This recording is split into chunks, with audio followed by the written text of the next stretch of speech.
He was homeless with a PhD. Rain hammered the tin awning of the 5th Street Public Library. Inside, wrapped in a coat 2 sizes too big, a man with cracked hands and a PhD in theoretical physics sat in the corner. Not to read. He sat there to survive the night. 3 years earlier, his name was on the cover of a scientific journal. Tonight, it wasn't even on a shelter waiting list. This is not a story about falling. This is a story about what's left standing after you fall. Dr. Daniel Ferris spent 11 years building a research career most people only dream about. A university lab, federal grants, graduate students who called him Doc with actual respect in their voice. Then, the funding scandal hit. Not his doing. A senior colleague had falsified expense reports on a joint grant. But when the university needed a name to attach to the headlines, they didn't reach for the tenured professor with lawyers on retainer. They reached for Daniel. No charges were ever filed. No court ever ruled against him. But in academia, you don't need to be convicted. You just need to be associated. His contract wasn't renewed. His name quietly disappeared from citations. Departments that once wanted him on their committees stopped returning his calls. He told himself it was temporary. He had savings. He had a resume most people would kill for. 6 months later, the savings were gone. 9 months later, so was the apartment.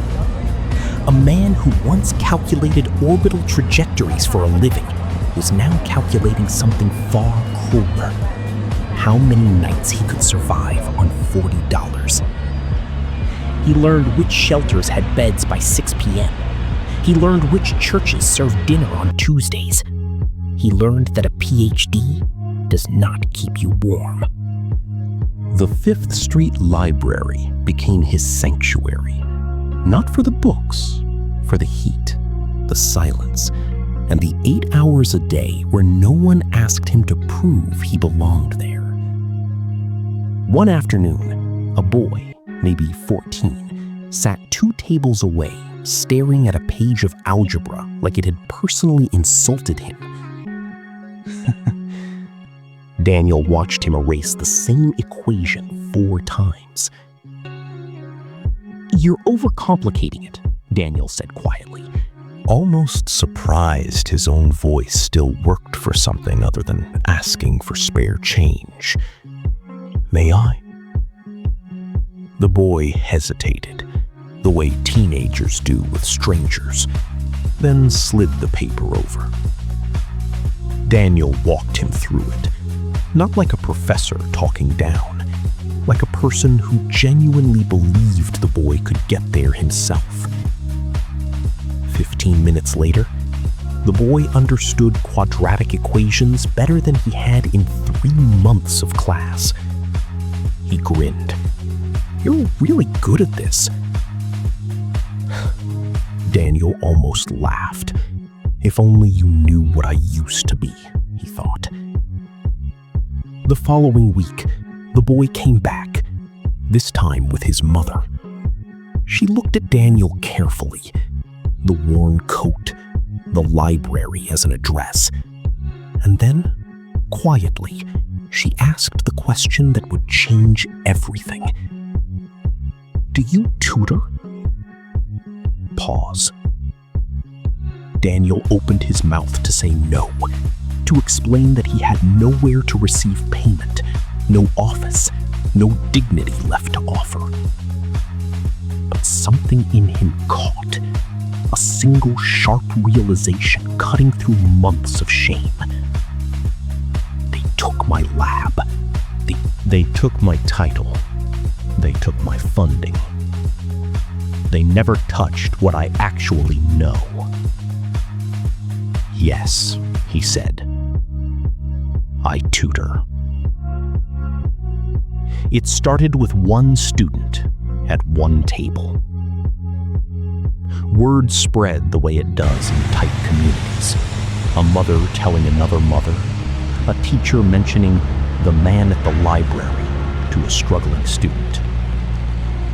Within 2 months, Daniel wasn't just tutoring algebra. He was teaching chemistry, physics, even college application essays, moving between the library, a church basement on Thursdays, and a community center that let him use a back room in exchange for sweeping up afterward. He had no business card, no website, no credentials displayed on a wall. He had something better results. Kids who were failing started passing. Kids who were passing started excelling. Parents started calling him Professor, half as a joke, half because it was starting to feel true again. He still slept in a shelter most nights. He still didn't know where his next meal was coming from. But for the first time in over a year, he wasn't just surviving, he was needed. A local nonprofit director heard about the tutor from the library through a parent volunteer.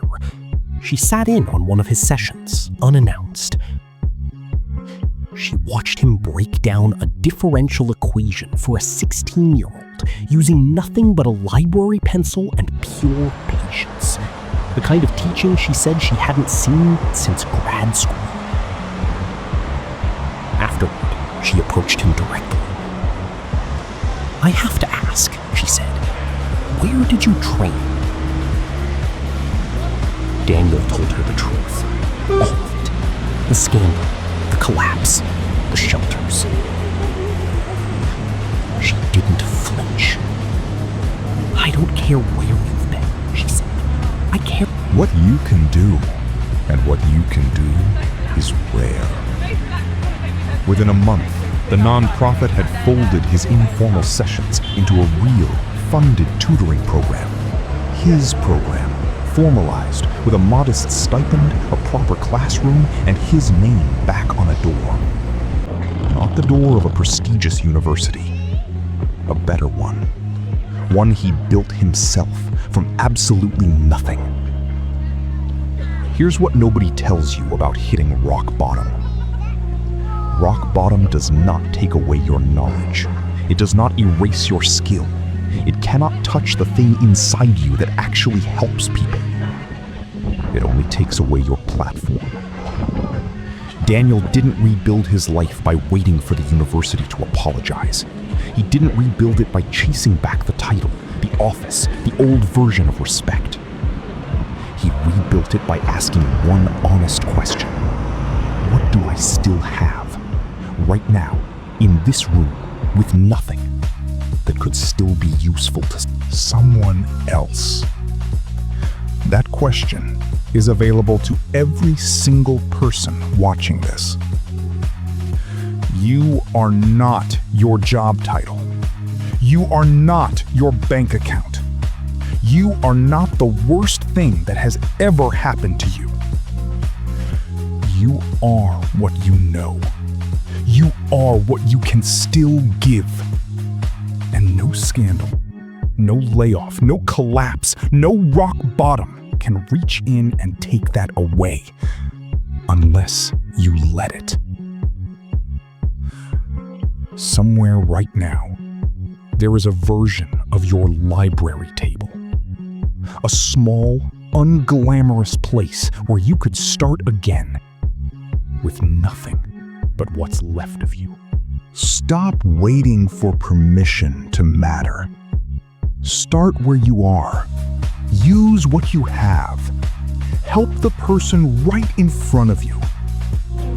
Daniel lost everything the world could take, and he still had enough left to change a kid's life at a library table.